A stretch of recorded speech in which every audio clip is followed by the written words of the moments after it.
Le débat sur l'existence de la vie extraterrestre tourne autour de deux questions fondamentales, à savoir si la vie existe sur d'autres planètes et si l'une de ces formes de vie a déjà visité la Terre, par exemple quelque part dans le Midwest. Certains pensent que les extraterrestres sont réels, qu'ils nous visitent depuis longtemps et que des preuves de leur présence sont cachées dans des œuvres d'art célèbres depuis des siècles. Alors aujourd'hui, nous allons jeter un œil à quelques peintures classiques qui semblent contenir des ovnis. Mais avant de commencer, assurez-vous de vous abonner à Weird History. Ensuite, laissez un commentaire et dites-nous quelles autres théories paranormales sur le passé vous aimeriez entendre. D'accord, les X-Files ont-ils un service d'histoire de l'art ? Dans la région de Hitachi, au Japon, en 1803, un vaisseau en forme de soucoupe, avec des fenêtres en verre et des plaques de métal, s'est échoué sur la côte.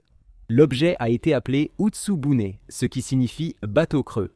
L'événement et les illustrations qui l'accompagnent ont été immortalisés dans 3 textes majeurs, Toen Shosetsu en 1825, Yorukishu en 1835 et Ume no Shiri en 1844. Les croquis ressemblent vraiment à ce que nous considérons comme une soucoupe volante.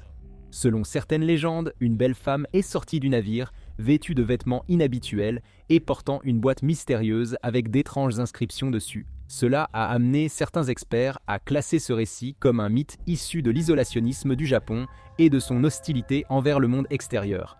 Ou alors, c'était un vaisseau spatial fantôme. Quoi ? Eh bien, ils doivent en avoir. Domenico Ghirlandaio a peint la Madone avec San Giovannino au XVe siècle, pendant l'apogée de la Renaissance italienne. En observant l'arrière-plan, on aperçoit un berger et son chien désignant un objet dans le ciel. Nous ne savons pas qui est ce Roy Neri du XVe siècle, mais son chien semble aboyer après l'objet étrange. Et la Madone est peinte de dos à l'objet, ce qui a amené certains à conclure qu'elle protège le bébé, Saint Giovannino, pour qu'il ne le voie pas, peut-être parce qu'il en voudrait un pour lui-même. Elle devrait courir partout en ville pour en trouver un. Certains voient dans la scène une observation d'ovni, mais les experts estiment qu'au vu du sujet du tableau, il s'agit probablement d'un symbolisme religieux. Parmi les théories, on avance que l'objet serait un ange, une étoile, une planète ou un élément archaïque de l'iconographie chrétienne qui a depuis été oublié. À Sherma, en Inde, des peintures rupestres découvertes semblent montrer des soucoupes volantes et des silhouettes humanoïdes sans visage. Réalisées il y a environ 10 000 ans, ces dessins et gravures ressemblent étonnamment aux ovnis et extraterrestres des films et séries de science-fiction depuis le milieu du XXe siècle. On dirait que leur technologie de vaisseau spatial n'a pas été mise à jour depuis longtemps. Les citoyens de Sherma et leur gouvernement, fascinés par ces découvertes, ont sollicité une enquête approfondie auprès de la NASA. Certains estiment que les images montrent des habitants adorant des figures émergeant des ovnis, suggérant que des extraterrestres auraient pu régner sur Terre à un moment de l'histoire. Peut-être que de bons samoussas sont rares dans Andromède. Mazzolino de Panicali a peint une scène de chute de neige en août à la basilique Sainte-Marie-Majeure à Rome au XVe siècle. La peinture représente la légende du pape Libère et de Giovanni découvrant une parcelle de neige non fondue à Rome en août 352. Aujourd'hui, on appellerait ça une station de ski. Jusqu'à présent, cette histoire ressemble juste à la chaîne météo de l'Antiquité, mais il est extrêmement rare d'avoir de la neige à Rome, même en hiver. En d'autres termes, pour qu'il neige en août, il faudrait une intervention divine. D'après l'histoire, la Vierge Marie aurait offert le carré de neige, maîtrisant la météo à la manière de Tornade dans X-Men. Elle souhaitait qu'ils construisent une église ici. Comme c'était Marie, ils étaient très motivés à l'idée d'exaucer ses vœux. Au-dessus du carré de neige, il semble y avoir des dizaines d'objets volants en forme de soucoupe. Selon la sagesse populaire, malgré leur ressemblance avec des ovnis, ces objets étaient en réalité simplement destinés à représenter davantage de neige. Mais dans un post-scriptum intéressant, le 27 octobre 1954, à Florence, en Italie, des milliers de personnes ont signalé avoir vu des ovnis dans le ciel, puis une fine poussière d'une substance blanche cotonneuse qui se désintégrait au contact des mains. En fait, un match de football a été interrompu alors que tout le stade levait les yeux vers ce qui semblait être un œuf flottant au-dessus du stade Artemio Franchi. L'athlète Artico Magnini a même rapporté avoir vu des paillettes argentées tomber du ciel après l'apparition de l'OVNI. Oh, une bombe à paillettes interstellaire. L'étrange incident d'octobre 1954 reste inexpliqué, mais beaucoup ont remarqué qu'il ressemble étrangement à la légende représentée dans le miracle de la neige de Panikal. Voilà la vie qui imite l'art, c'est certain. Au début du XVIIIe siècle, le peintre Art de Gelder a peint une image de Jean-Baptiste honorant son nom en baptisant Jésus. Mais vous pourriez ne pas remarquer la partie du baptême, car la majeure partie du tableau est consacrée à ce que Fox Mulder voit derrière ses paupières chaque nuit. Ce qui semble être une soucoupe volante dans le ciel projetant de la lumière vers Jésus et Jean. Les Scully du monde, en revanche, pensent que l'image fait référence à Matthieu, chapitre 3, verset 16, qui décrit le baptême de Jésus. Dès que Jésus fut baptisé, il sortit de l'eau. À ce moment-là, le ciel s'ouvrit et il vit l'Esprit de Dieu descendre comme une colombe et se poser sur lui. Selon cette interprétation, le supposé ovni serait en fait l'Esprit de Dieu. Bien qu'il n'ait pas été témoin du baptême, les croyants soutiennent qu'Art de Gelder utilisait son talent pour représenter sa conviction que des extraterrestres étaient présents lors du baptême du Christ. Espérons qu'ils aient offert un bon cadeau comme une carte Fortnite.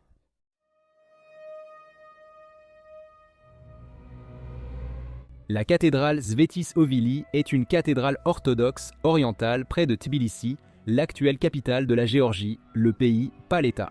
La construction de la cathédrale a commencé au IVe siècle avant notre ère par le roi Mirian III, mais elle a été achevée entre les années 1010 et 1029.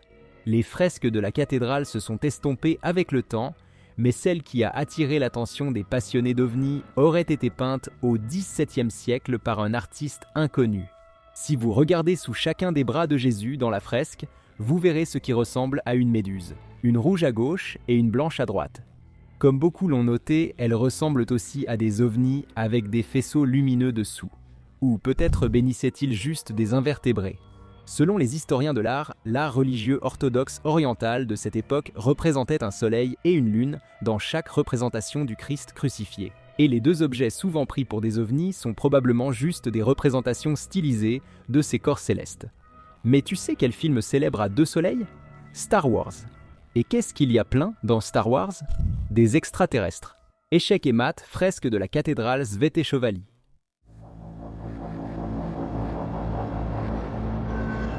L'artiste italien Carlo Crevelli a peint l'Annonciation avec Saint Amédée en 1486 à peu près, au sommet de la Renaissance italienne. Dans cette scène où l'ange Gabriel annonce à Marie qu'elle enfantera Jésus, une soucoupe volante semble surgir du ciel et projeter un rayon de lumière sur sa tête. Eh bien, cette structure ressemble beaucoup à une soucoupe volante. Les historiens de l'art soutiennent qu'il s'agit en réalité d'un nuage d'anges. Et en effet, si vous zoomez suffisamment, vous pouvez voir ce qui semble être des ailes d'anges disposées en cercle. Bien sûr, cela soulève la question. Les anges sont-ils des extraterrestres ? Techniquement, oui, non, parce qu'ils ne vivent pas sur Terre. Waouh, on vient de se retourner le cerveau. Cette peinture du XVIIe siècle a été trouvée dans une église médiévale en Transylvanie. Donc, avant de parler des extraterrestres, on va supposer que cela a quelque chose à voir avec Dracula. Qui d'autre incendierait une église chez les vampires ? Au-delà de cela, la peinture « Israël, mets ton espoir dans le Seigneur » a été réalisée pour l'église du monastère dans la citadelle médiévale de Segeshvar.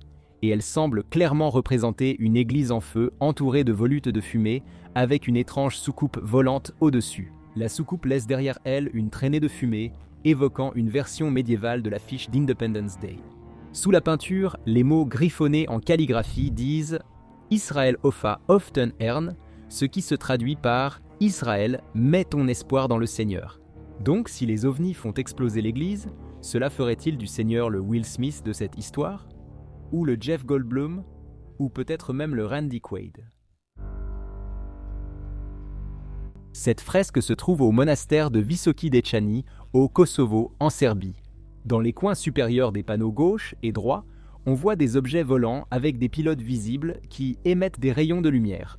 Honnêtement, il est difficile d'imaginer comment quelque chose de cette époque pourrait représenter un vaisseau spatial plus évident que celui-ci, mais les experts pensent que vous ne devriez pas vous emballer.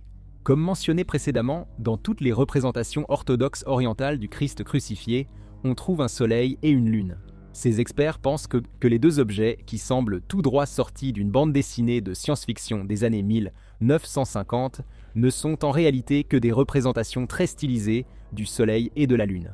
Les ufologues, en revanche, pensent que c'est la preuve que l'artiste essayait de représenter une visite extraterrestre. Qu'en pensez-vous ? D'accord. Donc si toutes ces images d'ovnis sont des quasi-ratés, une peinture totalement sans équivoque d'un type affrontant un extraterrestre, qui ferait même reculer Ridley Scott, ferait taire les sceptiques, non ? Eh bien cette peinture a été réalisée par Michael Pacher, un peintre qui a contribué à introduire la Renaissance en Allemagne au XVe siècle. Elle représente Saint Wolfgang, qui espérait construire une église, mais avait du mal à trouver des bienfaiteurs généreux pour l'aider à la financer. Donc dans la peinture, le diable lui propose un marché. Il aidera l'évêque à construire l'église, à condition que l'évêque promette de lui remettre la première âme qui y entrera. Selon la légende, Saint Wolfgang a accepté le marché, ce qui semble totalement contraire à la nature d'un saint. Puis il a trompé le diable en utilisant une faille, voilà là, on retrouve bien le genre de ruse de saint dont on entend parler. L'histoire raconte qu'un chasseur est sorti de la forêt en poursuivant un loup. Alors Wolfgang a ouvert la porte pour laisser entrer le loup. Sacrée chance, mais ça a marché. Le loup a été réclamé par le diable et une âme humaine a été épargnée. Les fidèles assistaient désormais à la messe avec suffisance, sachant que le diable avait bâti l'église, même s'il avait sûrement fait les bancs trop petits ou un détail du genre. La peinture montre une créature ailée avec des pieds en sabots et un autre visage sur son postérieur. Étant donné à quel point cela ressemble plus à un extraterrestre qu'à un démon, certains ont émis l'hypothèse que l'artiste représentait un visiteur extraterrestre, ou alors il était peut-être simplement le H.R. Giger du dessin de démons. Vous ne tenteriez sûrement pas d'obtenir une église gratuite de cette créature. Bravo à Wolfgang. À la fin des années 1690, le roi de France Louis XIV fit enfermer un mystérieux prisonnier dans sa nouvelle prison favorite, la Bastille.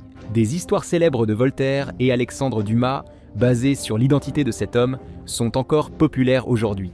L'histoire a captivé l'imagination du public, donnant naissance à d'innombrables récits, animations, parodies, films et autres œuvres d'art pendant des siècles, à la suite des événements réels. Mais la véritable histoire que les historiens ont récemment découverte est une histoire étrange en soi. Aujourd'hui, nous allons découvrir qui était réellement l'homme au masque de fer. L'identité du prisonnier a toujours suscité de vives spéculations chez les historiens. En 2016, cependant, les historiens ont fait une percée dans ce mystère vieux de près de 400 ans. Roulement de tambour, s'il vous plaît. Selon le professeur d'histoire Paul Cénineau, pas l'acteur qui a joué Paulian Goodfellows, l'homme mystérieux était probablement un valet nommé Gustache Dauger. Après cela, l'histoire devient un peu compliquée. Les historiens s'accordent à dire que, même si Dauger était très probablement un valet, on ne sait pas pour qui il travaillait ni pourquoi les autorités l'ont surveillé d'aussi près pendant près de 3 décennies. Son mandat d'arrêt de 1669 comportait des instructions précises pour restreindre ses contacts avec les autres détenus. Il le menaçait également de mort s'il prononçait un seul mot en dehors de ses besoins réels. De toute évidence, quelqu'un, Mazarin, avait quelque chose à cacher. Cénineau a conclu que Dauger était probablement un valet du trésorier du cardinal Mazarin. Mazarin était un ministre principal en France à cette époque et avait amassé une fortune colossale. La théorie de Cénineau suggère que Dauger savait que Mazarin avait escroqué l'ancien roi et la reine, volant une partie de leurs immenses fortunes. Lorsque Dauger s'est élevé contre cela, il a subi de lourdes punitions, très probablement pour protéger l'identité de Mazarin. L'histoire de l'homme au masque de fer a commencé comme une rumeur. En 1687 et 1698, des rumeurs concernant le transfert du mystérieux prisonnier entre différentes prisons circulaient parmi le public. Les rapports mentionnaient systématiquement que le prisonnier portait un masque de fer chaque fois que des spectateurs l'apercevaient. Ces récits concordent avec les descriptions de première main faites par les responsables et gardiens de prison de l'époque. Dans ses mémoires, un gardien de la Bastille a écrit l'histoire d'un homme toujours masqué et dont le nom n'est jamais prononcé.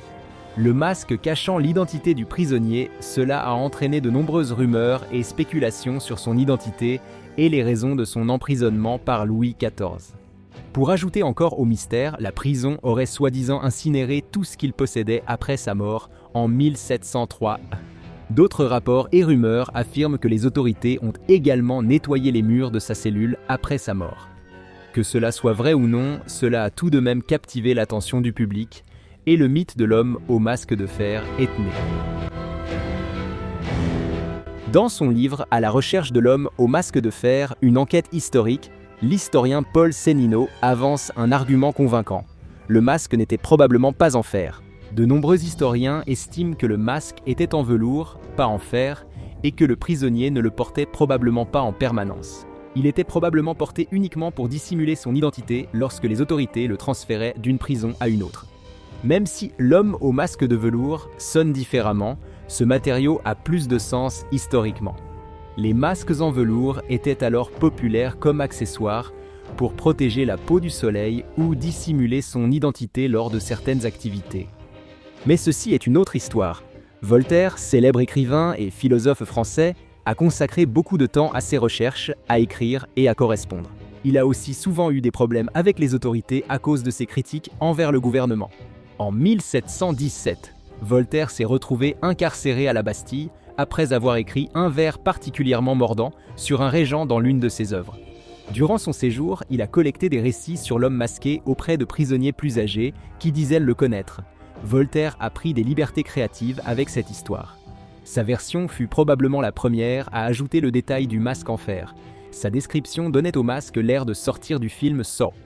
Dans une description, il a écrit « Le menton du masque était composé de ressorts en acier, ce qui lui permettait de manger sans l'enlever. » L'histoire de Voltaire affirme que le prisonnier devait être important, car il recevait de la bonne nourriture, avait de bonnes manières, recevait régulièrement la visite du gouverneur et jouait même de la guitare. Alexandre Dumas a débuté en écrivant des pièces de théâtre et des articles de magazines. Plus tard, il a écrit plusieurs romans populaires, dont Le Comte de Monte Cristo, Les Frères Corses et Les Trois Mousquetaires. Captivé par l'histoire du prisonnier mystérieux, Dumas a décidé de s'inspirer de Dogère pour un personnage de l'un de ses romans. Dumas a écrit sur l'homme au masque de fer dans le 3e volume des romans de D'Artagnan. Dans Le Vicomte de Bragelonne, la version de Dumas sur le prisonnier mystérieux est finalement devenue l'une des plus populaires. Dans l'histoire, Dumas avance l'idée que l'homme au masque de fer était le frère jumeau de Louis XIV. Il constituait donc une menace pour la légitimité du roi. Cette idée a persisté et est devenue la base de l'adaptation cinématographique de 1998 du conte, avec Leonardo DiCaprio dans le rôle principal, bien que le film s'éloigne considérablement de l'œuvre d'origine. Avant l'arrivée de Sénino, les théories sur l'identité du prisonnier ne manquaient pas. Beaucoup de ces théories désignaient des membres de la famille royale. Certains pensaient que l'homme pouvait être Louis de Bourbon, le fils banni de Louis XIV. D'autres supposaient que le prisonnier était le cousin du roi, François de Bourbon. Peut-être que l'homme masqué était un comte italien nommé Ercole Matteiol, emprisonné pour avoir trahi le roi. Cependant, ces hypothèses étaient peu probables, car Ercole Matteiol est mort dans 1694 et François de Bourbon est tombé au combat pendant que le prisonnier purgeait sa peine. Les choses deviennent alors plus étranges. Des théories populaires disaient que Louis XIV imposait le masque à plusieurs hommes pour punir les amants de sa femme. Cependant, une théorie surpassait toutes les autres. Pendant longtemps, tout le monde pensait que l'identité derrière le masque était probablement celle du financier déchu de Louis XIV, Nicolas Fouquet. Après la mort du cardinal Mazarin, Fouquet s'est empressé de prendre sa place. Finalement, Fouquet a gagné en pouvoir et en statut en gérant les fonds de l'État, ainsi que ceux de plusieurs membres de la noblesse. Mais il était probablement un peu trop doué pour ce travail. Sa fortune immense a éveillé la suspicion des autres et il n'a pas fallu longtemps avant que ses rivaux commencent à surveiller de près ses activités. Ils avaient de bonnes raisons car Fouquet ne faisait aucun effort pour cacher son ambition aux autres. Que pouvait-on attendre d'autre d'un homme dont la devise familiale en latin était « quo non ascendet », ce qui se traduit par « jusqu'où n'ira-t-il pas ?» L'emblème familial, montrant un écureuil ramassant des glands au pied d'un arbre, n'a sans doute pas aidé non plus. Fouquet n'avait aucune idée qu'il faisait l'objet d'une enquête secrète menée par l'un des conseillers de Louis XIV, Colbert. Ayant l'ambition de devenir lui-même ministre des Finances, Colbert suggéra à Louis XIV que Fouquet avait amassé sa fortune en détournant des fonds des caisses de l'État. Au moment où Fouquet organisa une fête en l'honneur du roi dans son somptueux château de Vaux-le-Vicomte, ses jours en tant que ministre des Finances étaient comptés. Voulant impressionner le roi avec son fabuleux château, la fête eut l'effet inverse. Alors que Louis XIV contemplait l'architecture grandiose, les magnifiques jardins et une toute nouvelle pièce de Molière, il bouillonnait intérieurement. La faute de goût de Fouquet, éclipsant le roi par l'architecture de sa demeure et la magnificence de la fête, scella finalement son destin. Les mousquetaires du roi arrêtèrent rapidement Fouquet après une réunion avec les conseillers royaux. Il subit ensuite un procès de 3 ans pour de fausses accusations de trahison envers l'État. Bien que l'opinion publique ait fini par se ranger de son côté, le roi en décida autrement. Craignant que des citoyens n'aient du pouvoir ou de l'influence, il remplaça l'exil de Fouquet par la réclusion à perpétuité. Fouquet vécut le reste de ses jours derrière les murs de la forteresse de Pignerol. Très peu de gens le virent à cette époque, ce qui fit croire à certains que Fouquet était le prisonnier masqué. Malgré certaines incohérences dans l'histoire, bien que Dauguerre reste l'identité la plus probable du prisonnier, ces récits servaient un but plus large que d'être une simple légende. Les récits ont encouragé ceux qui voyaient Louis XIV comme un tyran et voulaient le renverser. À mesure que les histoires du prisonnier masqué se répandèrent davantage après la mort de Dauguerre, les ennemis du roi les utilisaient pour présenter le roi sous un jour négatif. Les Hollandais ont même répandu la rumeur que l'homme au masque de fer était le vrai père de Louis XIV, cherchant ainsi à contester la légitimité du roi. L'histoire de l'homme au masque de fer, bien que moins mystérieuse aujourd'hui, fascine toujours le public et reste essentielle à l'histoire française. En grandissant, le triangle des Bermudes était un sujet majeur. Ce mystérieuse zone triangulaire regorge d'histoires de navires et d'avions disparus, envolés sans laisser de traces. Mais une fois que les spéculations cessent et que la science intervient, il est clair que tout ce mystère est assez facile à expliquer.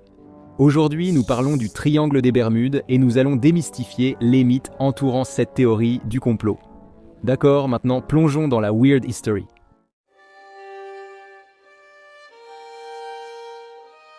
Tout le monde sait que des gens disparaissent dans le triangle des Bermudes. Depuis que le vol 19 et ses 14 membres d'équipage ont disparu dans la région, en 1945, les légendes sur cette section maudite de la mer se sont multipliées, alors que de plus en plus d'avions et de personnes disparaissent. Ce que la plupart des gens ne réalisent pas à propos du triangle, c'est qu'il est immense, vraiment immense. Bien que les cartes de la zone supposée varient souvent, on peut généralement la décrire comme la région allant de Miami à San Juan, puis s'étendant jusqu'aux Bermudes. C'est un sacré morceau d'océan. Tout cet espace se trouve en plein milieu de zones à fort trafic pour les bateaux et les avions.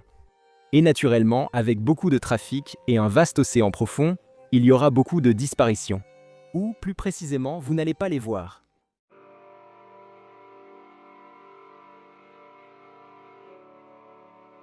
Un aspect généralement curieux du triangle des Bermudes n'est pas sa tendance à engloutir magiquement chaque navire qui entre dans son domaine. Ce sont les nuages, mec. Le ciel au-dessus du triangle sont remplis de nuages inhabituels en forme d'hexagone, avec des bords parfaitement droits qui peuvent s'étendre de 20 à 55 miles de large. On dirait quelque chose sorti de 1 rue Sésame avec toutes ses formes, mais la réalité n'est pas aussi agréable. Ces polygones précaires créent des rafales d'air assez dangereuses. Les vents qu'ils génèrent atteignent jusqu'à 270 km/h et peuvent frapper violemment tout navire malchanceux qui se trouve dans la zone à ce moment-là. Et ce n'est pas tout. Ces nuages peuvent aussi projeter des rafales d'air sur les avions, générant ensuite des vagues de 14 mètres pour les navires rescapés de la première rafale. Un véritable combo d'attaque. Vous ne vous attendiez probablement pas à ce que des nuages hexagonaux soient les coupables ici.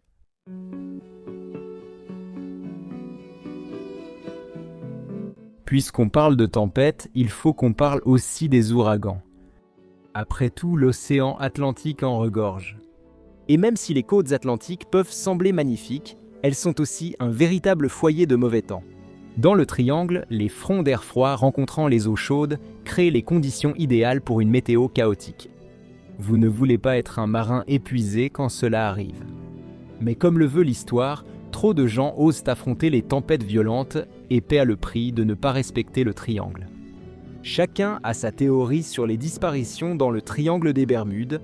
Certains évoquent des enlèvements extraterrestres, d'autres accusent des monstres marins. Mais un scientifique, Karl Kruszelnicki, affirme qu'il peut facilement expliquer toutes ces disparitions. Sa théorie remplace les extraterrestres par le mauvais temps et les monstres marins par de simples erreurs humaines. La zone maritime où se trouve le triangle des Bermudes est particulièrement agitée, que ce soit dans le ciel, dans l'air ou, partout.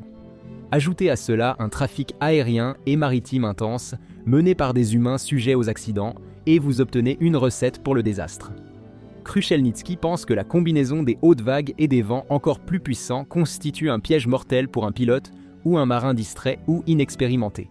Le triangle a une mauvaise réputation à cause du grand nombre de navires et d'avions qui l'engloutit, à tel point qu'il fait l'objet de nombreuses études statistiques. Une étude menée par Lloyd's de Londres et la garde côtière des États-Unis a montré qu'en réalité, le triangle des Bermudes n'a rien de si spécial. L'étude a révélé que le pourcentage de pertes humaines et de cargaisons est similaire à celui d'autres zones, mais ces faits sont moins médiatisés. Mais en mettant de côté le parti pris des médias contre le triangle, on ne peut pas vraiment définir une zone aussi vaste et dangereuse, puis s'étonner que des navires commencent à y disparaître. C'est pratiquement attendu. Dans votre esprit, imaginez une grosse vague. Plus grosse? Encore plus grosse? Oui, c'est celle-là. Maintenant, multipliez-la par environ 10. C'est la taille que peuvent atteindre les vagues surgissant de l'océan à tout moment. Par mauvais temps, il n'est pas rare de voir des vagues jusqu'à 30 mètres de haut. C'est évidemment une mauvaise nouvelle pour tout navire présent sur l'océan à ce moment. Mais des vagues aussi hautes sont également capables de faire tomber des avions volant à basse altitude directement du ciel. L'étude réalisée par Lloyd's de Londres semble confirmer cette théorie et attribue même une vague sporadique de 15 mètres et l'inexpérience des marins comme cause de la perte du vol 19, dont nous parlerons plus tard. Vol 19 était le nom donné à un groupe de 5 bombardiers torpilleurs qui sont devenus célèbres pour avoir complètement disparu. Ce n'est pas tous les jours que 5 avions, 14 aviateurs et l'équipe envoyée pour les retrouver disparaissent tous sans laisser de traces. Et les maigres preuves ou analyses statistiques de l'époque n'ont fait qu'alimenter une vague de conjectures et de rumeurs en tout genre. Dans les années 1960, bien avant qu'on puisse sortir Internet de sa poche et démonter une histoire en un instant. Quand la rumeur de la disparition de la flotte de la marine sur l'Atlantique s'est répandue, des histoires exagérées ont circulé aussi. Des écrivains ont profité de la frénésie autour du triangle pour alimenter la spéculation. Un article du magazine Argosy intitulé « Le mortel triangle des Bermudes », écrit par Vincent Gaddis en 1964, est à l'origine d'une grande partie du folklore entourant aujourd'hui cette étendue d'eau. Mais quand ces histoires deviennent des récits fantaisistes sur la cité perdue de l'Atlantide, il est plus difficile de les prendre au sérieux.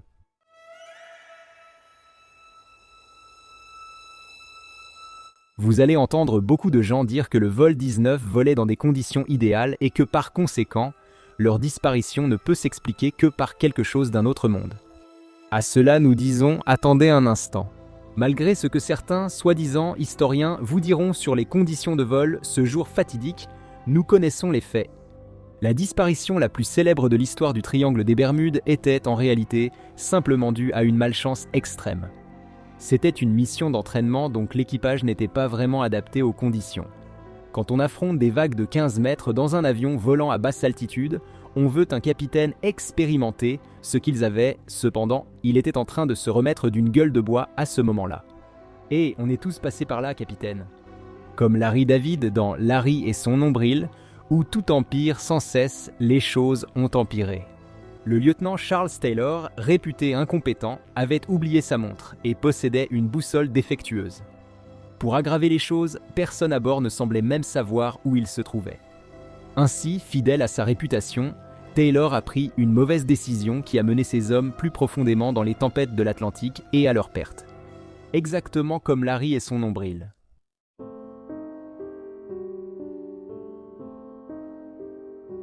Puisqu'on parle du vol 19, on devrait aussi évoquer les avions de secours envoyés pour les retrouver.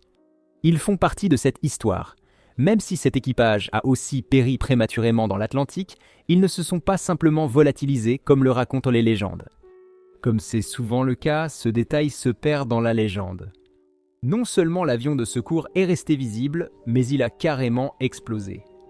Des témoins affirment avoir vu l'appareil, qui avait déjà reçu le surnom inquiétant de « citerne volante », exploser dans le ciel et ses débris s'écraser dans la mer. Une enquête a trouvé de l'huile et des débris à l'endroit du crash, confirmant la fin tragique de l'avion. Nous avons parlé de Vincent Gaddis, le grand maître de tous les conteurs du Triangle des Bermudes. Au lieu de s'encombrer de faits, Vincent Gaddis a décidé que son analyse de la disparition se vendrait mieux s'il exagérait les faits pour ajouter une aura de mystère. Son article de 1964, intitulé « Le Triangle des Bermudes meurtrier », explorait l'idée que les disparitions ne pouvaient pas être de simples coïncidences. Bien que l'article ait été publié dans un magazine se prétendant chef-d'œuvre américain de la fiction, le battage médiatique a fonctionné. Ces idées sur les disparitions dans cette région ont inspiré d'autres écrivains et cinéastes à interpréter le triangle à leur façon. C'est ainsi que naissent les légendes. L'histoire du Marie Céleste est intéressante. Un grand navire marchand mène une carrière sans incident jusqu'au jour où il disparaît. Le navire parti de New York pour l'Italie n'est jamais arrivé et a été retrouvé à la dérive dans l'Atlantique. Sa découverte n'a pas empêché les théoriciens du Triangle des Bermudes d'accuser cette zone de la disparition de l'équipage et de l'état du navire. Charles Berlitz a écrit un best-seller, Le Triangle des Bermudes, affirmant que le Marie Céleste était aussi une victime du triangle. Le livre a connu un succès mondial, mais il contenait une erreur flagrante. Le navire a été retrouvé abandonné de l'autre côté de l'Atlantique, à plusieurs milliers de kilomètres de là. Mais si vous n'êtes toujours pas convaincu, eh bien, on a la Tour Eiffel à vous vendre.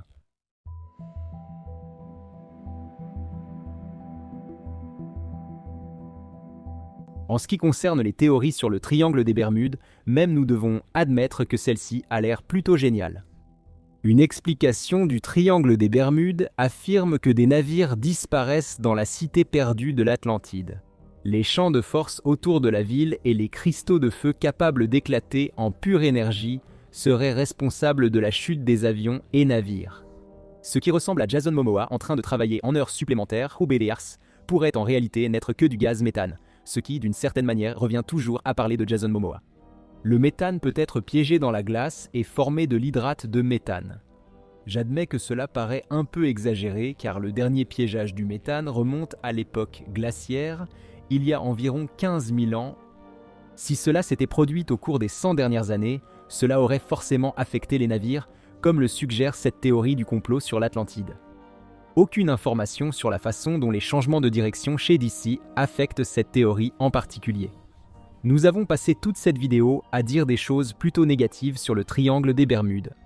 Alors terminons en disant chacun une chose gentille sur le triangle.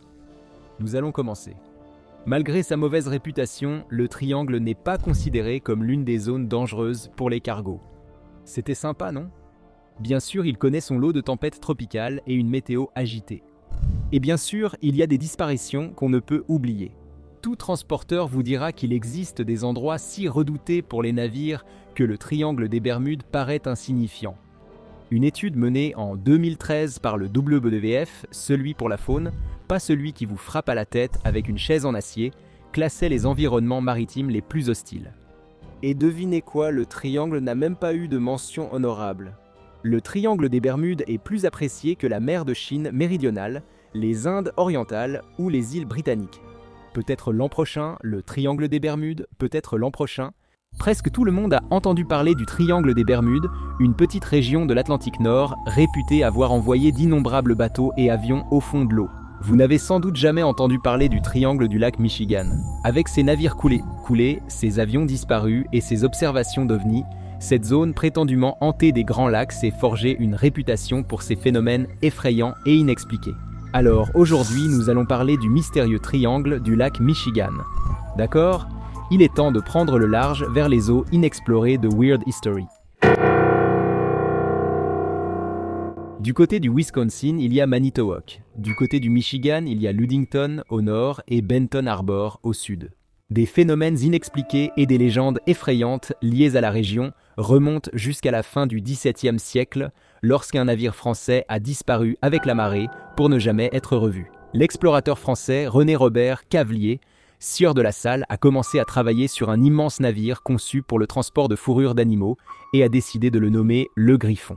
En août 1679, son bois était enfin prêt pour la construction du navire. Ils sont partis de Niagara à Michilimackinac. Certains historiens pensent que le navire visait plus qu'un simple poste avancé. Trouver un passage du nord-ouest vers la Chine et le Japon aurait été un long voyage, d'où le terme exploration. Malheureusement, le Griffon a disparu en traversant le triangle du lac Michigan. La Salle était déjà partie pour le continent et les 6 membres d'équipage restants ont connu le même sort que son navire. En 2001, un chercheur nommé Steve Lebert a trouvé ce qu'il prétendait être le beaupré du Griffon au fond du lac Michigan. Les découvertes de Lebert n'ont pas encore été vérifiées, mais la vergue portait des sculptures de griffon, l'animal qui a donné son nom au navire, ce qui serait une curieuse coïncidence. Le reste du navire n'a jamais été retrouvé. 2 siècles plus tard, le naufrage le plus meurtrier des Grands Lacs allait rendre le triangle du lac Michigan tristement célèbre. Aux petites heures du 8 septembre 1860, le vapeur à roues latéral à coque en bois, PS, Lady Elgin, est entré en collision avec la goélette beaucoup plus petite Augusta, qui était chargée de bois et se dirigeait vers Chicago. Il faut rester très vigilant pendant la saison du transport du bois. Ces bateaux ne peuvent pas freiner brusquement. Étonnamment, le plus petit navire était intact après la collision. L'Augusta a continué vers Chicago comme si de rien n'était, tandis que la Lady Elgin prenait de plus en plus d'eau. Des centaines de passagers endormis, après avoir fait la fête toute la nuit, ont été brusquement réveillés lors de l'évacuation par l'équipage. Des témoins ont dit que l'équipage a tout essayé pour boucher le trou, même avec des matelas sans succès. Le lac semblait vouloir engloutir le navire. 300 personnes ont péri dans la collision, dont le capitaine du Lady Elgin, Jack Wilson, qui a passé ses dernières heures à sauver un maximum de passagers. Construit en 1870, le 3-mâts goélette Thomas Hume, long de 132 pieds, faisait partie d'une flotte de navires appartenant au baron du Bois et riche notable d'autrefois Charles Hackey, lorsqu'il a disparu dans le triangle du lac Michigan en 1891. Aux côtés du Roose Simmons, son navire jumeau, le Thomas Hume, a quitté Muskegon pour Chicago avec une grande cargaison de bois. Après avoir livré le bois, les 2 navires sont repartis vers Muskegon. Voyant de sombres nuages au loin, l'équipage du Roose Simmons a choisi de faire demi-tour et d'attendre à Chicago que le temps s'améliore, ce qui en disait long sur la météo là-bas. Mais le Thomas Hume a continué vers son port d'attache pour ne jamais être revu. Lorsque le Roose Simmons est revenu à Muskegon 2 jours plus tard, il n'y avait aucune trace de son navire jumeau dans le port. Aki et son associé ont offert $1 pour toute information sur le Hume. Mais le navire et ses 7 membres d'équipage restaient introuvables. De multiples opérations de recherche se sont également soldées par un échec. Avançons jusqu'en 2005 lorsque le plongeur professionnel de récupération Taras Lysenko a découvert les restes intacts du Thomas Hume dans la partie sud-est du lac Michigan. Des experts en naufrage ont partagé leur théorie sur le sort probable du navire. La principale suggère qu'une tempête provoquant une mer agitée a causé son chavirement. Ils auraient dû attendre la fin de la tempête lors d'un match des Cubs. Et même s'il avait évité la catastrophe, en 1891, le Roose Simmons a finalement succombé au triangle du lac Michigan le 22 novembre 1912. Le triangle semble suivre les mêmes règles que les films Destination Finale. Le navire et ses 16 membres d'équipage, dont le capitaine Herman Schoenemann, ont quitté Thompson, Michigan, pour livrer au moins 5000 sapins de Noël à Chicago, mais le bateau n'est jamais arrivé. Le 23 novembre, le navire a été vu avec un drapeau de détresse par temps clair, ce qui était inquiétant. Cela pouvait signifier un membre d'équipage blessé ou une infestation de fantômes pirates. Mais quand un bateau de secours est enfin arrivé, aucune trace du Roose Simmons n'a été trouvée. Des débris du navire, comme des sapins de Noël et le portefeuille du capitaine Schoenemann, se sont échoués sur la plage pendant des décennies, transformant temporairement la plage en une scène digne de Banksy. Je ne comprends pas non plus cette blague. Mais ce n'est qu'en octobre 1971 que le Roose Simmons a finalement été retrouvé par le plongeur Gordon Kent, Bell Richard au large de Two Rivers, dans le Wisconsin. À la fin du mois d'octobre 1921, la Rosabelle a quitté High Island dans le Michigan à destination de Benton Harbor. Mais le navire a rencontré une sorte de perturbation en chemin et son épave a été retrouvée à 42 miles de Milwaukee. Les 11 membres d'équipage du navire n'ont jamais été retrouvés ni leurs dépouilles récupérées. Alors que certaines personnes affirment que le Roosevelt a trouvé sa fin lors d'une tempête, d'autres pensent qu'il a bien été impliqué dans une sorte de collision avec un autre navire. Aucun accident n'ayant été signalé par d'autres navires dans la région à ce moment, cette théorie ne flotte pas vraiment. Il n'y a qu'un nombre limité de blagues sur les bateaux. Vous saviez qu'on finirait par faire un jeu de mots sur l'eau, mais que s'est-il passé avec le Roosevelt? Nul ne le sait à ce jour.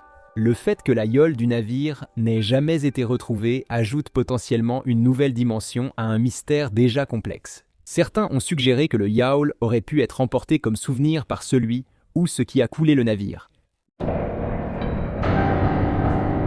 Au cas où vous penseriez que seuls les bateaux sont en danger dans le triangle du lac Michigan, considérez l'histoire de George R. Donney, capitaine du navire à vapeur au charbon McFarland, qui a disparu de sa cabine le 29 avril 1937. Quelques jours auparavant, le McFarland avait chargé assez de charbon à Erie, en Pennsylvanie. Le navire n'a eu aucun incident en traversant les Grands Lacs jusqu'à son arrivée dans le triangle.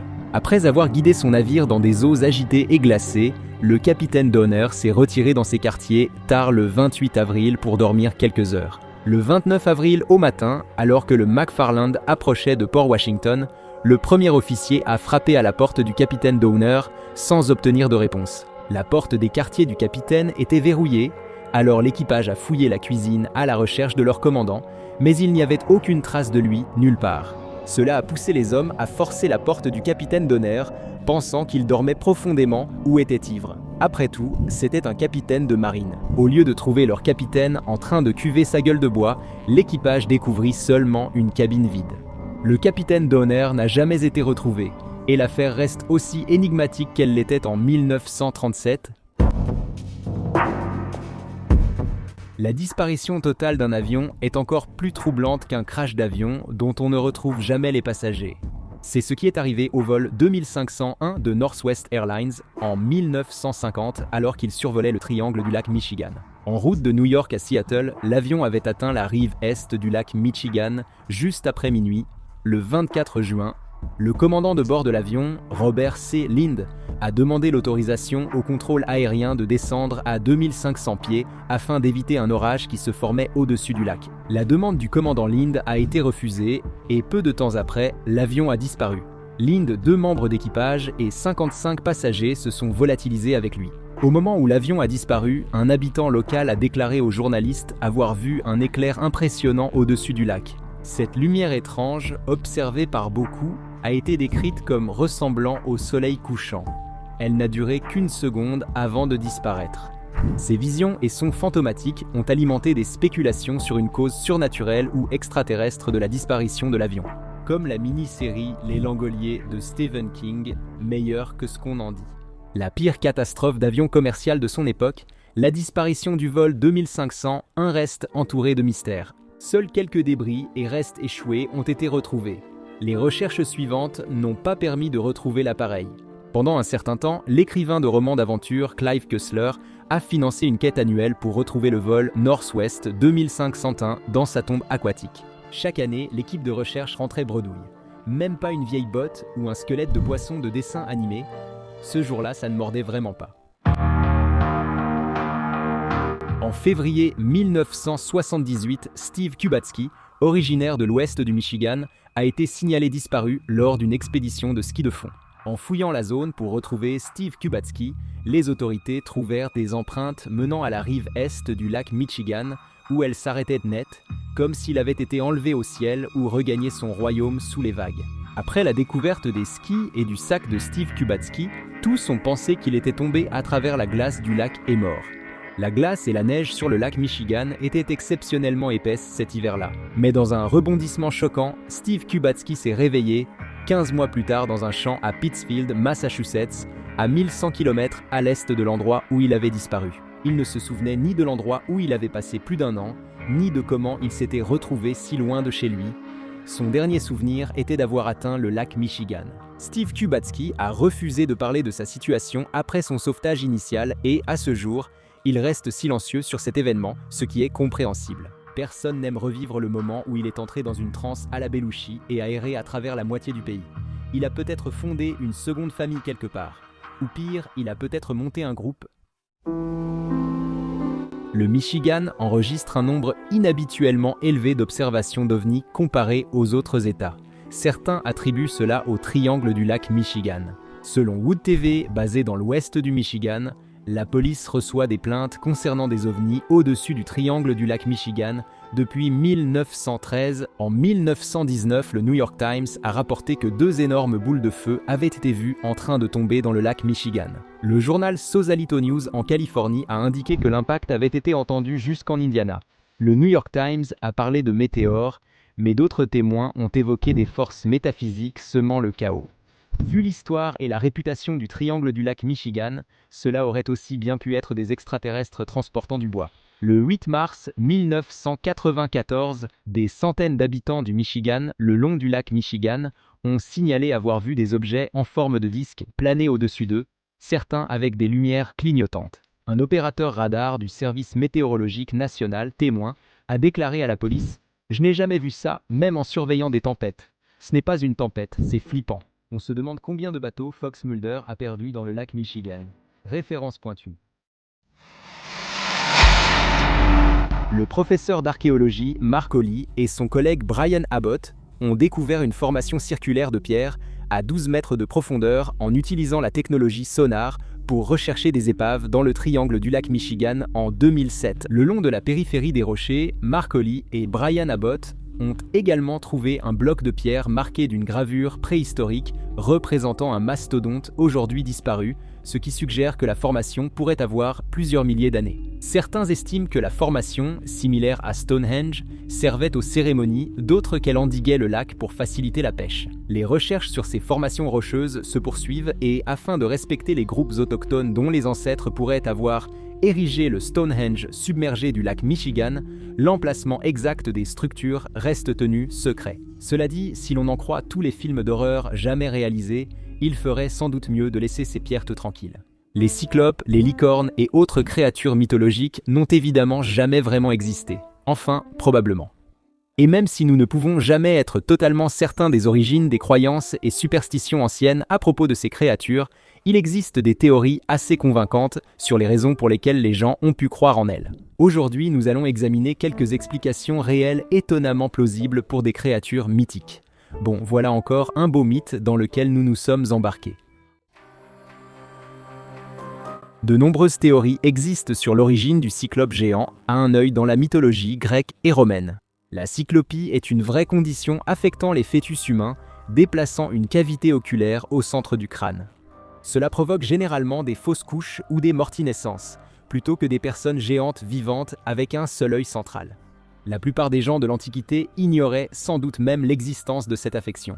Une autre véritable condition médicale, connue sous le nom d'acromégalie, peut provoquer un certain nombre de symptômes, notamment l'élargissement des mains, des pieds et du visage, ainsi qu'une vision limitée.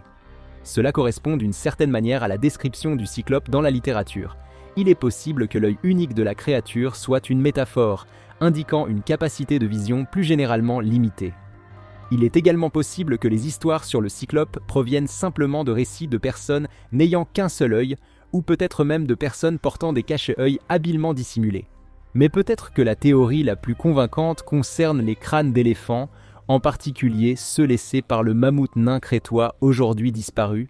Ces crânes seraient bien plus petits que ceux d'un éléphant moderne, et présentent notamment un grand trou au centre. C'est là que la trompe de l'animal se rattachait au reste de sa tête. À première vue, cela ressemble à une grande cavité oculaire. Il est tout à fait possible que les anciens aient trouvé des restes squelettiques de mammouth nains et supposé qu'il s'agissait de créatures humanoïdes avec un seul grand œil au centre de la tête et ayant commencé à raconter des histoires sur le puissant cyclope. La créature de l'Odyssée, pas celle des X-Men probablement. Les récits de serpents volants étaient fréquents dans l'Égypte ancienne. L'historien grec Hérodote a consigné des anecdotes de voyageurs arabes à propos de petits serpents ailés qui vivaient apparemment dans des boswellias, rendant la récolte de l'huile d'encens beaucoup plus dangereuse. Hérodote lui-même affirmait avoir visité une région d'Arabie appelée Boutos, qui contenait un nombre impressionnant de squelettes d'animaux, dont certains ressemblaient au reste de gigantesques serpents volants. Le récit d'Hérodote fait écho à une autre histoire égyptienne ancienne à propos d'un marin naufragé qui s'échoue sur une île magnifique et rencontre un énorme serpent.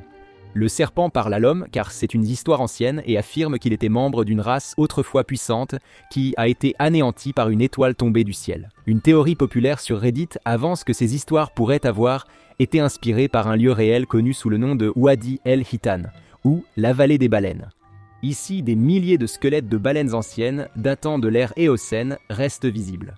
Ignorant l'histoire géologique et l'idée que des terres aient pu être immergées il y a des millions d'années, les anciens pouvaient facilement prendre des restes de baleines ou des peaux similaires pour des squelettes de serpents volants. Les nageoires évoquent des ailes. Les Égyptiens figuraient parmi les anciennes civilisations croyant aux immenses serpents de mer. Qui n'aime pas un bon monstre marin? Il est possible que des baleines bien vivantes aient inspiré certaines de ces histoires, parce que, quand on y pense, les baleines sont pratiquement des monstres marins. Quand des groupes de baleines abossent, nagent près, les humains ne voient que leur dos et leur bouche émerger à la surface. Une personne pourrait facilement confondre plusieurs baleines surgissant ensemble de l'eau avec un immense serpent de mer. Il est également possible qu'un animal bien réel, le régalec, ait pu inspirer des légendes sur d'immenses serpents marins. Selon National Geographic, le poisson ruban peut mesurer jusqu'à 9 mètres de long, ce qui est beaucoup trop grand pour un animal qui a le mot « poisson » dans son nom. Et comme ils vivent dans les profondeurs de l'océan et ne s'approchent de la surface que lorsqu'ils sont poussés par de puissants courants, ils n'étaient pas bien connus ni reconnaissables pour la plupart des sociétés anciennes. Une personne apercevant un régalec lors d'une rare apparition près de la surface de l'océan ou des individus découvrant un régalec mort échoué sur la plage pouvaient facilement se tromper et croire qu'il avait vu un gigantesque serpent de mer à la place. Dans la mythologie nordique, une créature connue sous le nom de Jorgungantar, ou le serpent de Midgard, était un ver gigantesque ou peut-être une créature de type serpent qui vivait dans un océan spatial entourant la Terre, ce qui est absolument génial. Parce que son corps entourait toute la planète, on l'appelait aussi parfois le serpent-monde, ce qui est également génial. Normalement, Jorgunganr reste dans un cercle parfait autour de la Terre, se mordant la queue. Les Vikings croyaient qu'un jour, le serpent lâcherait sa queue et plongerait dans la terre, déclenchant l'événement apocalyptique connu sous le nom de Ragnarok, aussi appelé le meilleur film de Thor. Des historiens suggèrent que le mythe du serpent de Midgard pourrait provenir d'un événement réel. Il y a environ 7000 ans, une météorite est entrée dans l'atmosphère au-dessus de l'actuelle Estonie, puis s'est écrasée au sol. Le champ de cratère de la météorite de Kali qui en a résulté est encore visible de nos jours sur l'île estonienne de Sakhroma. C'était l'un des plus grands impacts de météorites près d'une zone habitée, et cela aurait été très dévastateur. La destruction de la faune et possiblement de quelques personnes suffit pour que la population alentour en parle pendant des générations. On se souvient de la nuit où une roche explosive est tombée du ciel. Il est probable qu'ils aient vu dans cet événement massif et terrifiant une signification religieuse ou surnaturelle. La réalité de la vie dans le monde dangereux de l'âge du bronze, ou même de l'âge de pierre avant cela, a probablement inspiré de nombreuses histoires mythologiques de toutes sortes de façons. Par exemple, on soupçonne depuis longtemps que les mythes et les contes populaires sur les vampires trouvent leur origine dans de véritables récits concernant des personnes atteintes de la rage. Notre compréhension moderne des mythes sur les vampires a été codifiée par l'auteur Bram Stoker dans son roman extrêmement influent de 1897 Dracula. Les histoires de vampires existent depuis des siècles avant ce livre. Une épidémie de rage en Hongrie dans les années 1700 aurait pu fortement inspirer le folklore vampirique. La maladie aurait touché principalement les hommes, et certains des symptômes peuvent inclure l'hypersexualité, l'insomnie, une aversion pour certaines odeurs, fortes comme l'ail, ainsi qu'une sensibilité au miroir et à la lumière vive. Tous ces éléments se retrouvent dans les histoires de vampires, comme le comte Dracula, figure masculine et séductrice, éveillée la nuit pour traquer ses victimes, qui déteste l'ail et ne voit pas son reflet. De nombreux anthropologues et chercheurs contemporains pensent que les récits aborigènes des natifs d'Australie et d'Océanie, connus collectivement sous le nom de temps du rêve, ont été influencés par le monde naturel réel de la fin de l'ère glaciaire. Certains récits du temps du rêve, vieux de plus de 65 000 ans, évoquent probablement des créatures et une flore aujourd'hui disparue que les premiers humains ont réellement connues. Le Banip, créature mythologique, aurait eu un long cou, une tête ronde et un grand corps de type bœuf, vivant près des marécages et eaux peu profondes. Nous savons maintenant, grâce aux archives fossiles, qu'une créature connue sous le nom de Diprotodon correspond à peu près à cette description et aurait vécu dans les marécages d'Australie il y a environ 65 000 ans. La créature aurait mesuré plus d'un m80, rendant la rencontre inoubliable pour un humain préhistorique. Après cela, difficile de garder son short sec. Il est possible que le Diprotodon ait inspiré des histoires, des anecdotes et même du folklore. Les légendes du Moyen-Orient sur le roc, un oiseau géant capable d'emporter de grands mammifères comme des éléphants, pourrait avoir un fond de vérité. Bien que le roc ait longtemps été considéré comme une pure création fictive, mentionnée dans l'anthologie narrative des Mille et une nuits et dans les écrits du voyageur vénitien Marco Polo, ces histoires étaient probablement basées sur un animal réel, parfois appelé l'oiseau-éléphant de Madagascar. C'était un grand oiseau proche de l'autruche, d'environ 3 mètres de haut et 450 kg, probablement disparu au XVIe ou au XVIIe siècle. J'imagine qu'il s'est trop approché du soleil.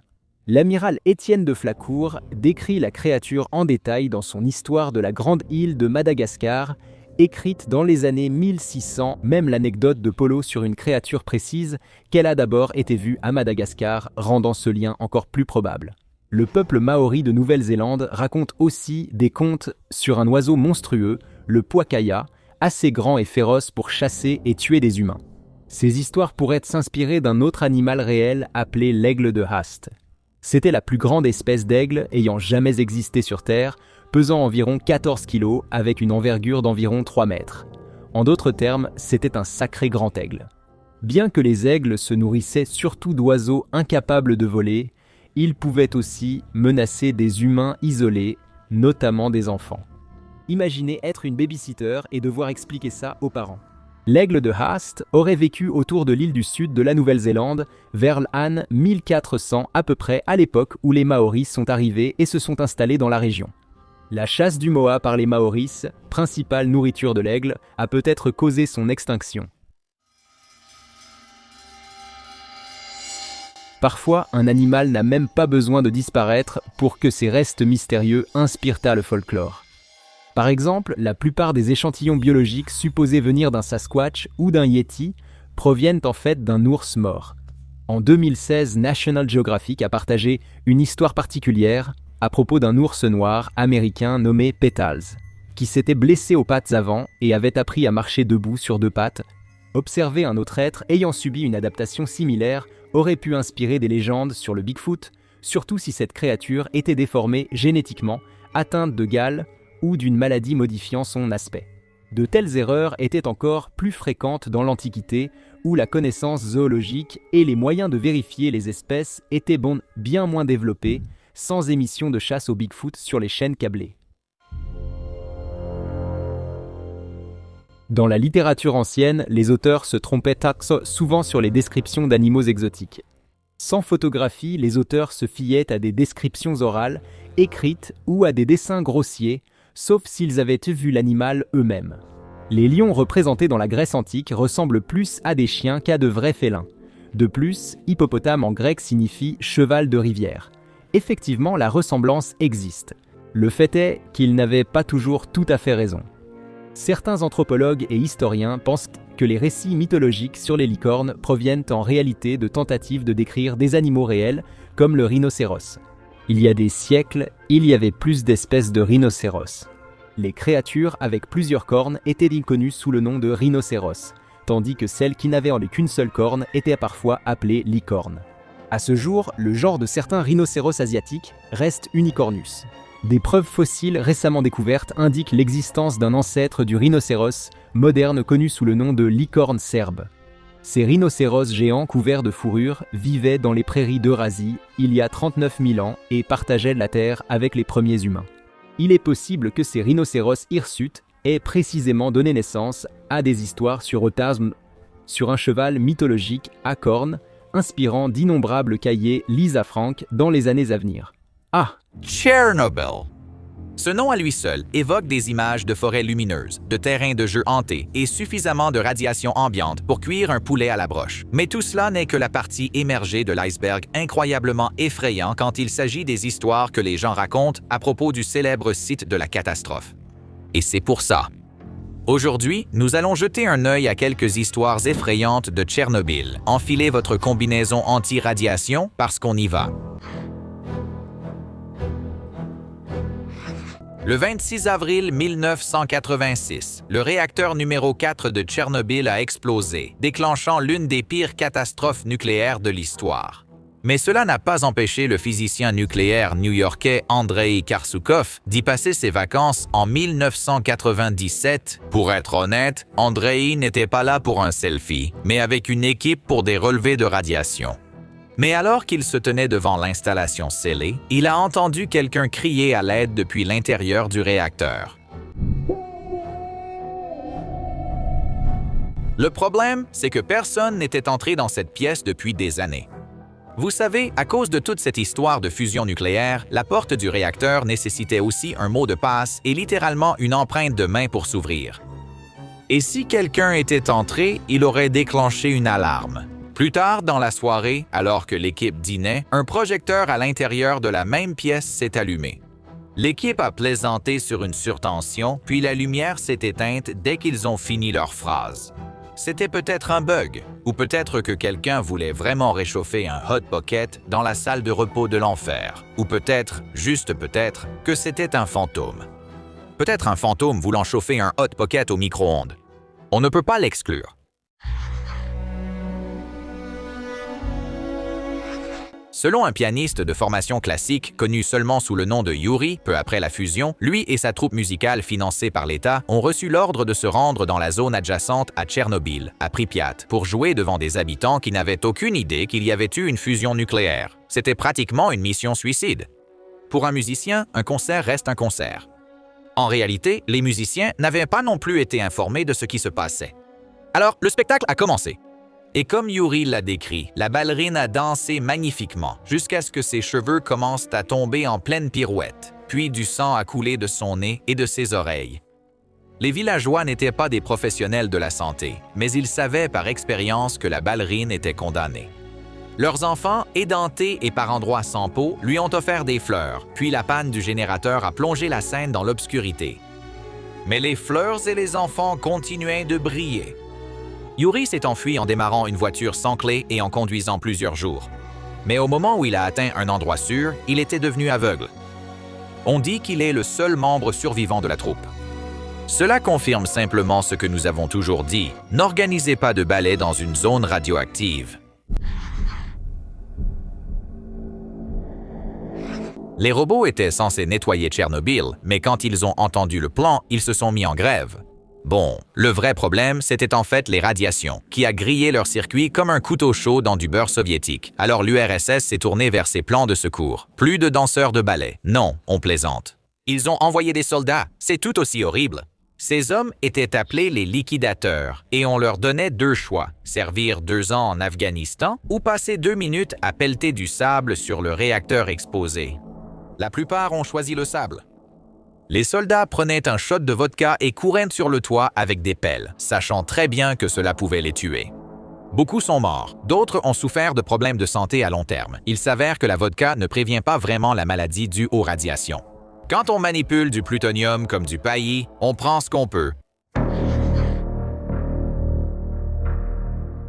Le pied d'éléphant, c'est ce qui se produit quand le combustible nucléaire, le sable, le béton, le métal et les remords soviétiques fondent tous ensemble en une horrible masse de malheur. Il s'est formé lors de la fusion, était une masse incandescente semblable à de la lave qui s'est répandue dans le réacteur avant de finir dans un tunnel de maintenance tel un Jabba le Hutt radioactif. En 1986, si vous restiez à côté pendant 5 minutes, vous seriez mort dans les 48 heures. Pas du style « Wow, je suis mort après une séance de jambes ». Non, on parle d'une vraie mort, avec la peau qui fond et les cellules qui se liquéfient. Les premières images de ce cauchemar nucléaire ont été prises avec une caméra sur roue, car s'en approcher équivalait à saluer la faucheuse.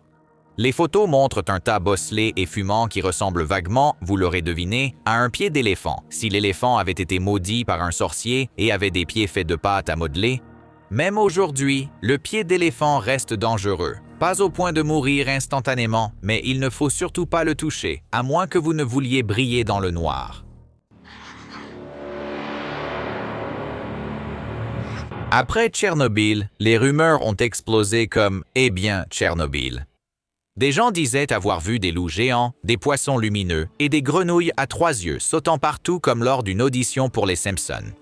Et même si nous n'avons pas officiellement confirmé l'existence d'un ours mutant ninja adolescent, ces premiers rapports sur des animaux mutants n'étaient pas totalement absurdes.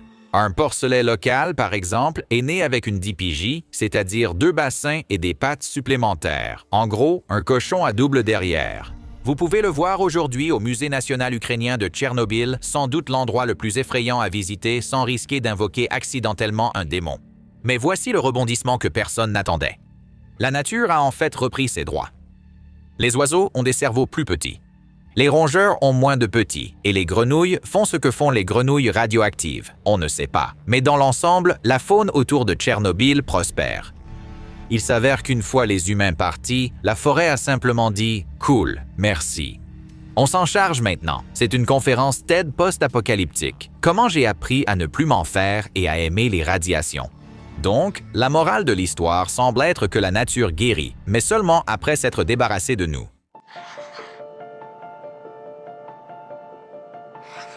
Dans ce qui ne peut être qualifié que de concours de circonstances historiquement désastreux, le parc d'attractions de Pripyat devait ouvrir le 1er mai 1986. À la place, il a ouvert brièvement le 27 avril pour les évacués de Tchernobyl à qui on avait dit que l'air était mortel. Mais bon, il y avait une grande roue. Aujourd'hui, les manèges rouillés sont figés dans le temps. La mousse pousse sur les autotamponneuses. Les bateaux à bascule n'ont pas bougé depuis des décennies. Et les visages de clowns radioactifs, parce qu'évidemment le parc d'attractions abandonné a des visages de clowns radioactifs. Ils sourient toujours. Le parc est tellement effrayant qu'il est apparu dans des jeux comme Call of Duty et Stalker, ainsi que dans toutes les séries de photos branchées d'influenceurs voyagent dans des lieux abandonnés. Car rien n'évoque l'esthétique comme de la poussière cancérigène.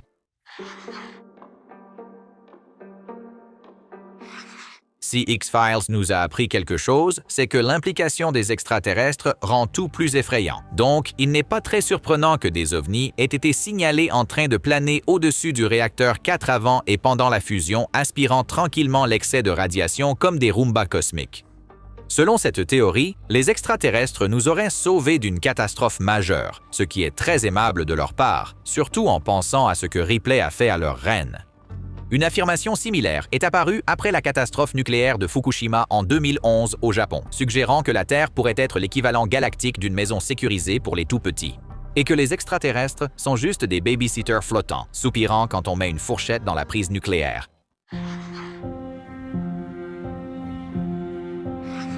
Si vous êtes un connaisseur de vidéos troublantes sur Internet, il se peut que vous soyez tombé sur une vidéo granuleuse montrant un homme près de Pripyat attaqué par des zombies. Elle a beaucoup circulé en ligne, et assez de gens y ont cru pour qu'on donne le feu vert à un film d'horreur intitulé Chernobyl Diaries, où des touristes sont dévorés par des mutants, aussi satisfaisant que cela puisse sembler.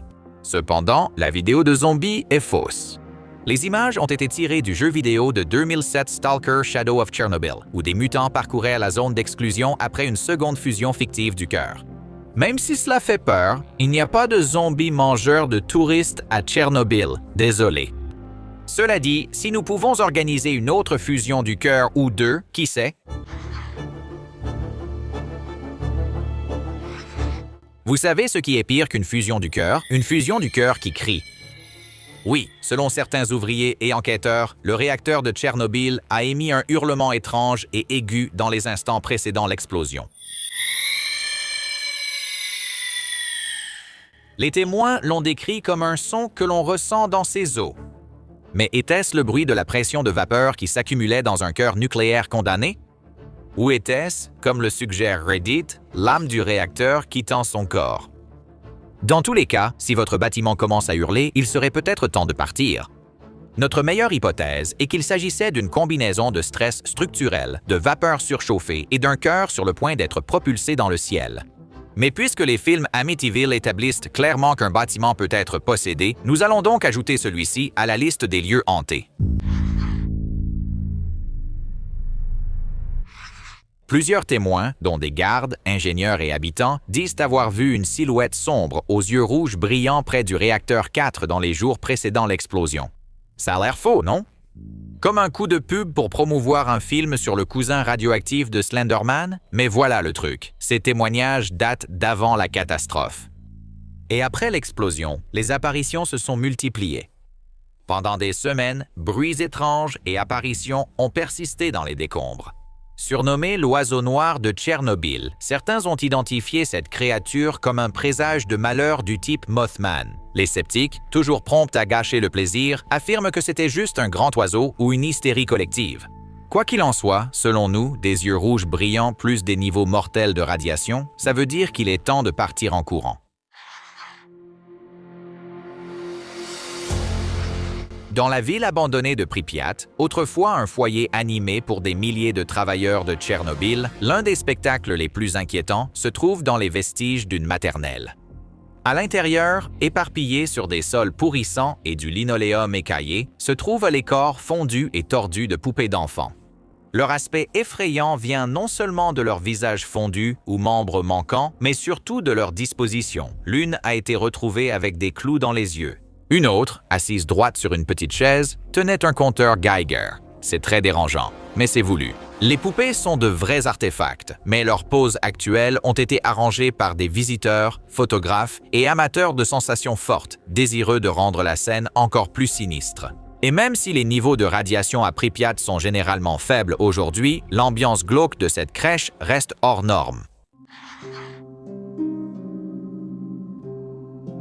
Malgré le sarcophage de protection, les communiqués de presse, on a réparé, et beaucoup de doigts croisés, le réacteur 4 continue de réagir. Les scientifiques ont constaté une hausse des neutrons, indiquant que la fission nucléaire se poursuit dans des zones inaccessibles du réacteur détruit. Comme un monstre de film d'horreur qui refuse de mourir, Tchernobyl continue de murmurer, de grésiller et de menacer.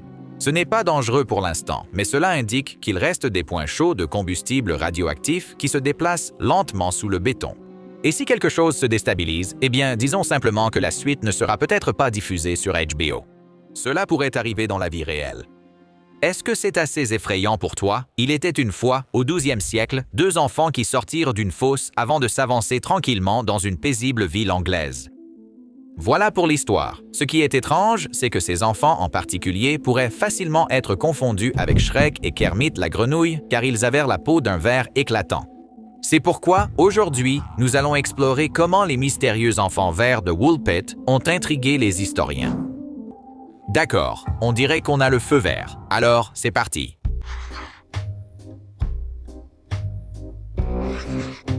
Deux enfants mystérieusement verdoyants sont sortis d'un piège à loups et ont débarqué à Woolpit. Ça ressemble au début d'une comptine, mais selon un certain Guillaume de Newburgh, à qui l'on attribue le premier récit de cette histoire, c'est une histoire vraie qui s'est déroulée sous le règne du roi Étienne, quelque part entre 1135 et 1154, selon l'Historia Rerum Anglicarum de Guillaume, écrite vers 1189, le piège avait été creusé pour attraper des animaux, et les enfants étaient un garçon et une fille vêtus de vêtements d'une couleur inhabituelle et d'une matière inconnue. Mais ce qui était encore plus étrange, c'est qu'ils étaient tous les deux d'un vert éclatant. Il ne s'agissait pas de jalousie, leur peau avait réellement une étrange teinte verte. Comme c'était étrange, les enfants désorientés ont vite été appréhendés par des faucheurs travaillant dans les champs et conduits au village voisin. Tout cela semble assez simple. Mais quoi qu'il en soit, il n'y a aucune mention de l'événement dans les chroniques anglo-saxonnes, qui relatent les détails de l'histoire anglaise jusqu'à la mort du roi Étienne en 1154. La chronique regorge d'histoires étranges, constituant ainsi l'histoire insolite de son époque. Ainsi, l'absence de mention des enfants verts a amené certains à penser que l'événement a eu lieu sous le règne du successeur d'Étienne, Henri II. Selon un récit historique rédigé par un certain Raoul de Coguéchaud, les enfants furent recueillis par un riche propriétaire terrien nommé Richard de Calme, qui était peut-être chevalier. C'est difficile à dire car on sait peu de choses sur Calm.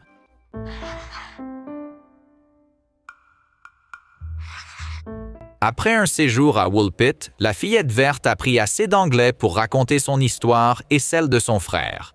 Cette histoire, qui pourrait facilement passer pour une préquelle du Magicien d'Oz ou de Wicked, racontait que tous deux venaient d'un endroit appelé le pays de Saint-Martin, une nation chrétienne où tout et tout le monde était d'un vert éclatant.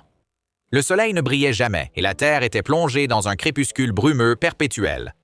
Elle ignorait comment elle et son frère étaient arrivés dans ce village de l'East Suffolk, mais elle a décrit le son envoûtant des cloches qui leur avait fait perdre la notion du temps et du lieu. Une minute, ils gardèrent leur troupeau en écoutant les cloches. La suivante, ils étaient dans les champs de Woolpit. Certains récits disent aussi que les enfants ont traversé une caverne pour atteindre Woolpit et ont été éblouis par la lumière du soleil. Bien que la jeune fille ne puisse situer sa patrie par rapport à Woolpit, la jeune She-Hulk disait qu'une grande rivière s'y trouvait, au-delà de laquelle les habitants voyaient une terre lumineuse, que William de Newburgh et Ralph de Coggeshall pensaient être la région de Woolpit. Concernant l'emplacement du pays de Saint-Martin, cela relevait de la pure spéculation. Certains ont suggéré qu'il s'agissait d'une autre planète ou d'un monde souterrain au centre de la Terre, tandis que les moins imaginatifs supposaient que ce n'était qu'un autre village en Angleterre ou peut-être en Europe de l'Ouest. En 1998, Paul Harris a publié une théorie élaborée suggérant que les enfants vivaient dans ou près du village anglais de Farnham-Saint-Martin. D'une part, le nom semble être un indice flagrant. C'est aussi à quelques kilomètres de Woolpit, les deux villages étant séparés par une rivière, bien plus petite que celle mentionnée par la fille. Cette partie semble assez convaincante, mais Harris n'avait vraiment rien de convaincant pour expliquer les cloches ou le tunnel. Alors, prenez-le comme vous voulez. Après que les enfants ont été recueillis par les braves gens de Woolpit, on leur a proposé divers aliments. Cependant, les enfants affamés, qui apparemment n'avaient jamais appris que les mendiants ne peuvent pas faire la fine bouche, semblaient avoir des goûts très sélectifs. Tout ce qu'on leur proposait les répugnait. Tout, sauf les tiges de haricots crus qui leur étaient inconnues et, il faut le préciser, sont également vertes. Pendant des mois après cela, ces tiges de haricots furent la seule chose que les enfants acceptaient de manger. Bien sûr, nous avons laissé de côté l'aspect le plus extraordinaire de cette énigme, à savoir, pourquoi, au nom de tout ce qui est bon et sacré, ces enfants avaient-ils la peau verte? Cette question suscite de nombreuses spéculations depuis la découverte des enfants, mais aucune explication réellement satisfaisante n'a été trouvée. La population de Woolpit au XIIe siècle a rapidement conclu que les enfants étaient probablement des fées, les fées étant alors communément tenues pour réelles.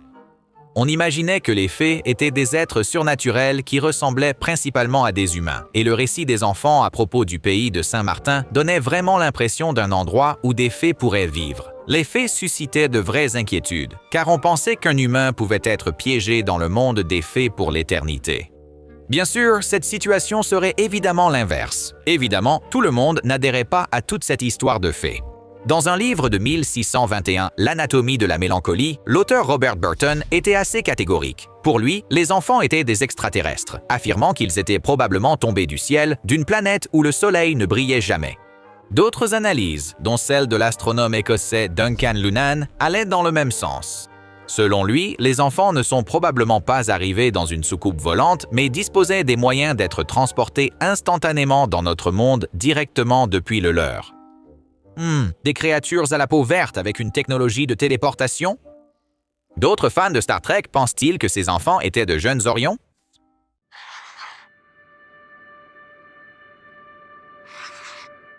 Une théorie sur les gamins à la peau vert citron est liée au conte populaire du 16e siècle, Les enfants dans les bois, une histoire qui sera plus tard adaptée en Hansel et Gretel.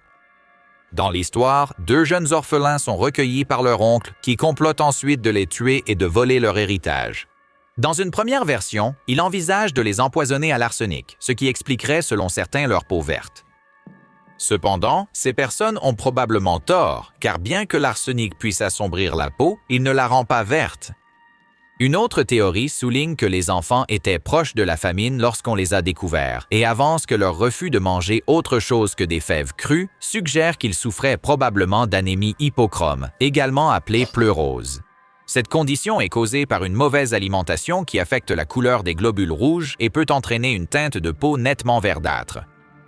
Quelle que soit la cause de la pigmentation verte, les récits de Guillaume de Newburgh et Raoul de Coggeshall montrent que les deux enfants, ou du moins la fille, perdirent leur teinte verte après avoir mangé autre chose que des fèves. Cela dit, ni Guillaume ni Raoul n'étaient des témoins directs des événements. Donc, pour autant que nous sachions, ces enfants pourraient encore être verts aujourd'hui.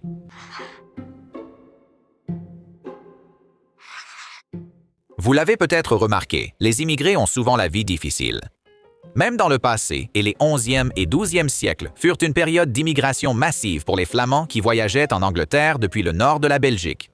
Si les enfants étaient parmi ces immigrés, cela expliquerait pourquoi ils se sont retrouvés seuls. Beaucoup de Flamands ont été tués par les troupes de Henri II lors d'une bataille à Fornham-Saint-Martin en 1173. Ces troupes ciblaient généralement uniquement d'autres soldats, tandis que les citoyens ordinaires étaient souvent laissés tranquilles. Mais il y a toujours des exceptions. Si c'est le cas, il est possible que la langue inconnue parlée par les enfants ait été le flamand. Cependant, en raison de la forte immigration mentionnée précédemment, il semble peu probable que personne à Woolpit n'ait reconnu cette langue. Oui, Woolpit était un village assez petit, mais il se trouvait à seulement quelques kilomètres de la ville commerçante très peuplée de Bury St. Edmunds. Le réseau de routes et d'autres chemins reliant différents villages et villes de la région auraient amené du passage à Woolpit à l'époque, avec des gens venant de partout parlant toutes sortes de langues. Si la langue étrange n'était pas le flamand, cependant, il se pourrait qu'il s'agisse simplement d'un dialecte de l'anglais qui était inconnu des habitants de Woolpit. Vers le 12e siècle, plusieurs dialectes différents étaient parlés à travers l'Angleterre, selon la région d'où venait une personne. Il est donc possible que les enfants ne viennent pas de cette région. Et c'est simplement que personne à Woolpit n'a reconnu leur dialecte.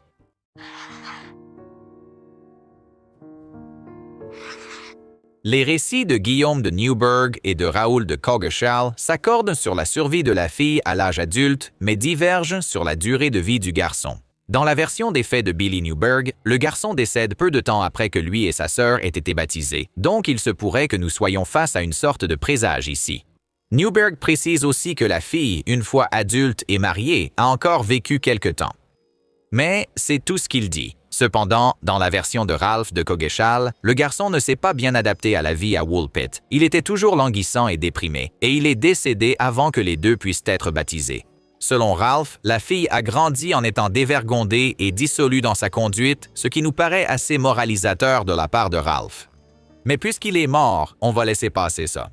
Duncan Lunan, mentionné précédemment, a fait des recherches sur la généalogie de Richard de Cannes et a trouvé un document datant de 1197, ce qui pourrait indiquer que la jeune fille a pris le nom d'Agnès et a épousé un juge, ecclésiastique et érudit nommé Richard Barre, qui était au service d'Henri II.